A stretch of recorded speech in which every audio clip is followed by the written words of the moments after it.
Hello friends, कैसे हैं आप? Hope so you doing great. My name is Arjun Singh from learning classes. आज हम बात करते हैं दोस्तों, यहाँ पे आप देख रहे होंगे use of some, any, much और मैंने। ठीक है ना, ये सभी जितने भी वर्ड्स आपके सामने यहाँ पे दिखाई दे रहे हैं, इन्हीं के बारे में आज इस वीडियो सेशन में हम पूरी बात करेंगे।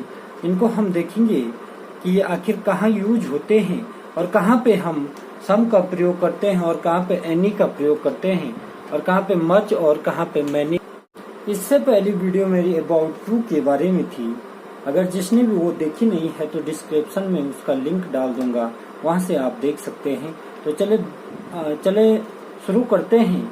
Use of some, any, much और मैनी कहाँ कहाँ पे इसका प्रयोग किया जाता है, सेंटेंस में किस प्रकार से इसका यूज किया जाता है, उसके बारे में आज हम इस वीडियो लेक्चर में देखेंगे। और प्लीज आपसे रिक्वेस्ट है कि स्किप ना करिए और पूरा वीडियो जरूर देखें। सबसे पहला यूज करेंगे दोस्तों, यहाँ पे देखिए सम का। सम का अर्थ होता है या इसकी मीनिंग होती है कुछ या थोड़ा। ठीक है ना, हमेशा ये याद रखना, इस सम का प्रयोग हम काउंटेबल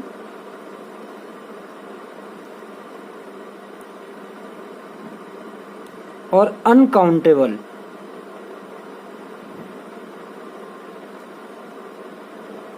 इन दोनों, काउंटेबल नाउन और अनकाउंटेबल नाउन दोनों के साथ हम इसका यूज कर सकते हैं। ऐसा नहीं होता है कि काउंटेबल के साथ केवल इसका यूज किया जाए या केवल अनकाउंटेबल के साथ ही इसका यूज किया जाए।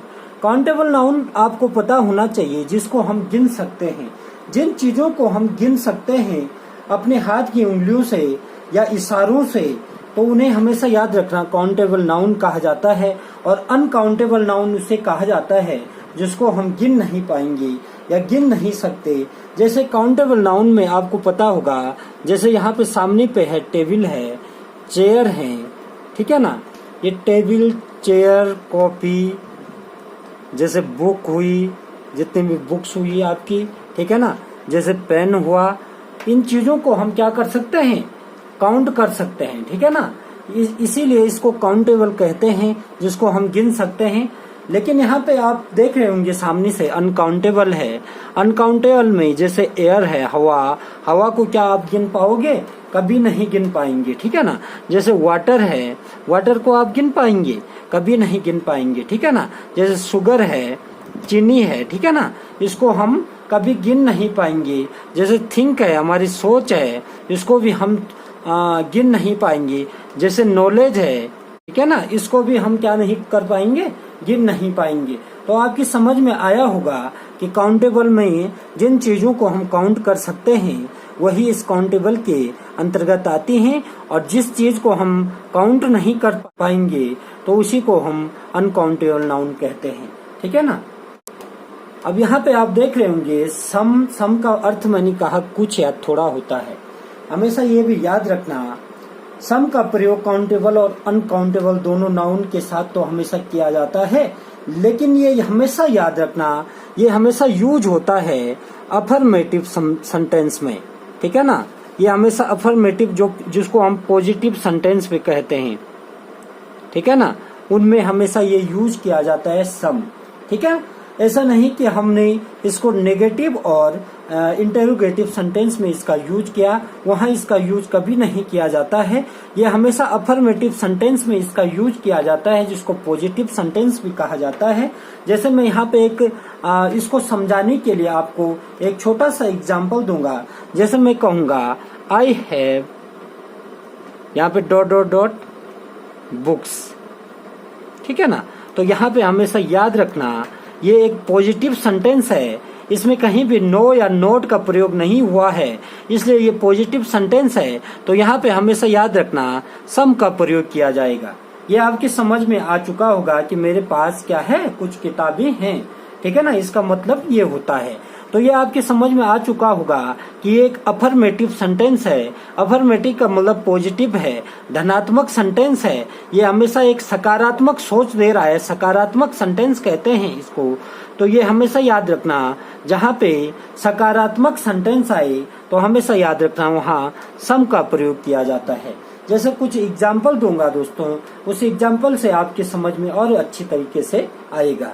यहाँ पे देखिए दोस्तों, एग्जाम्पल है कि मेरे पास थोड़ी किताबें हैं, ठीक है ना। तो ये मैंने कहा थोड़ा या थोड़ी या थोड़े या कुछ, ठीक है ना। जहाँ पे भी ये शब्द आए तो हमेशा याद रखना सम का प्रयोग किया जाएगा। लेकिन ये हमेशा ध्यान रखना अफर्मेटिव सेंटेंस जो पॉजिटिव सेंटेंस होते हैं उसी में हम सम का प्रयोग करेंगे।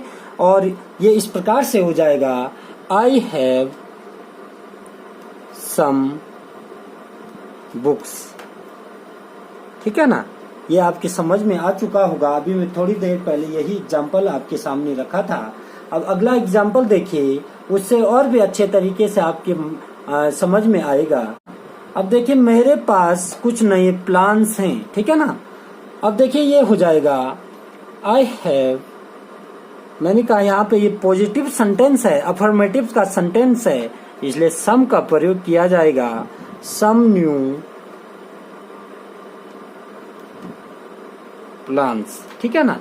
तो ये आपकी समझ में आ चुका होगा कि सम का प्रयोग कहाँ किया जाता है, हमेशा अफर्मेटिव सेंटेंस में किया जाता है। जो पॉजिटिव सेंटेंस होता है उसके साथ सम का प्रयोग किया जाता है। और हमेशा ये भी याद रखना कि इसको काउंटेबल और अनकाउंटेबल दोनों के साथ किया जाता है।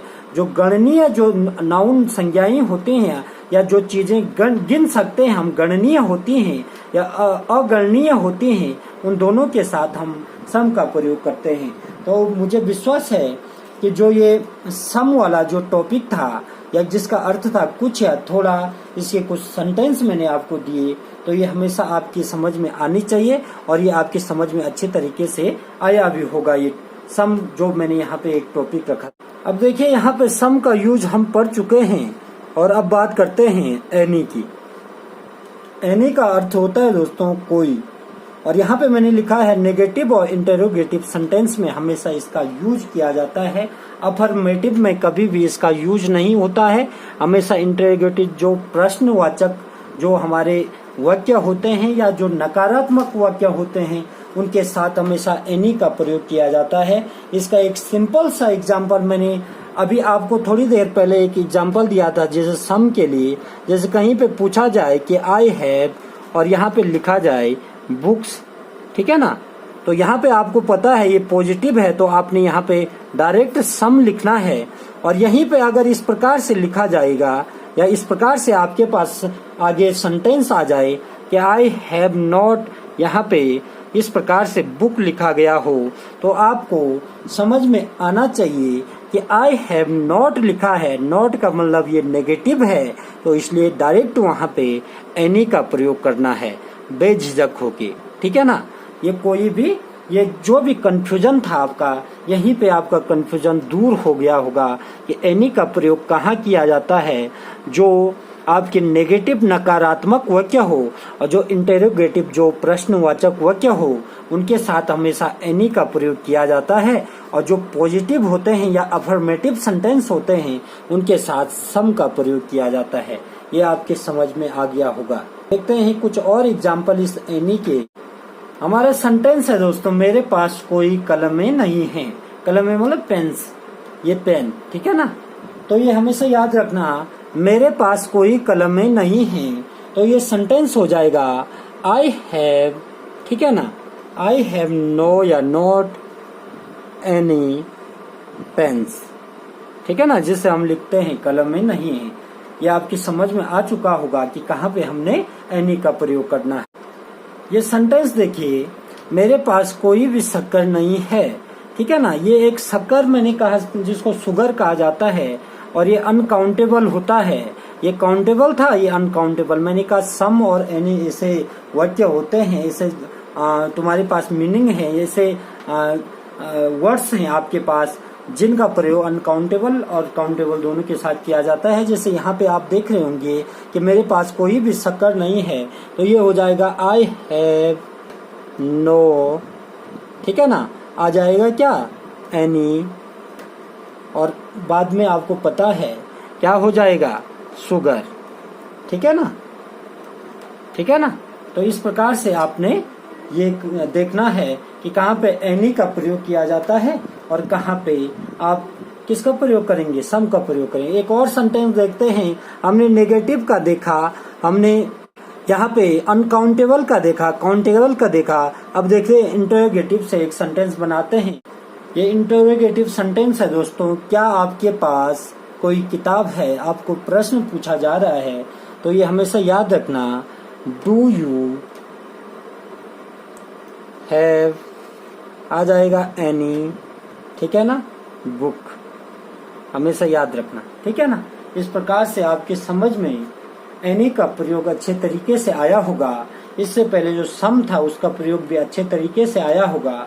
अब बात करते हैं मोस्ट इम्पोर्टेंट जो मच और मैनी है, इनका प्रयोग भी देखते हैं कि कहाँ पे इसका प्रयोग किया जाता है। यहाँ पे देखिए इसका अर्थ होता है दोस्तों बहुत ज्यादा, बहुत या ज्यादा, ठीक है ना।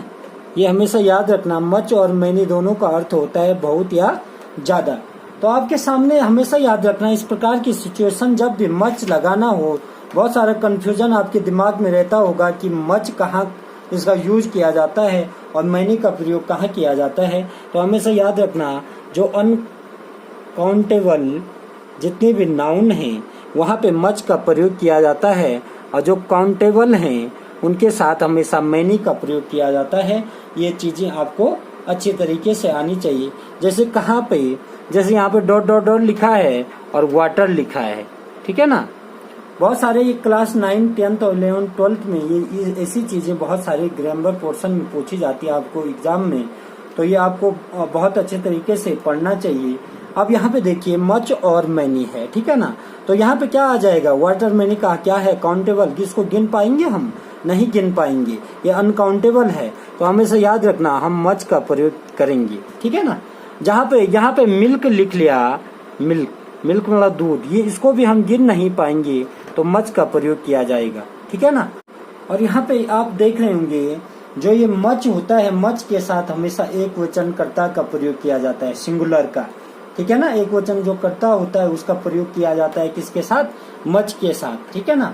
और जो मैनी है, मैनी के साथ हमेशा याद रखना प्लूरल या बहुवचन कर्ता का प्रयोग किया जाता है। ये आपके समझ में हमेशा मतलब कि आना चाहिए कि किस प्रकार से मच के साथ एक वचन कर्ता और जो आपका मैनी है उसके साथ बहुवचन कर्ता या प्लूरल का प्रयोग किया जाता है। बहुत सारी जगहों पे क्या होता है कि जैसे मैनी लिखा होता है और मैनी के बाद जो ये ए और एन आर्टिकल हैं इनका भी प्रयोग किया जाता है, ठीक है ना। तो ये इस प्रकार से होता है, हमेशा याद रखना। जैसे यहाँ पे एक सेंटेंस में लिख रहा हूँ, जैसे यहाँ पे लिख रहा हूँ मैनी अ बॉय इज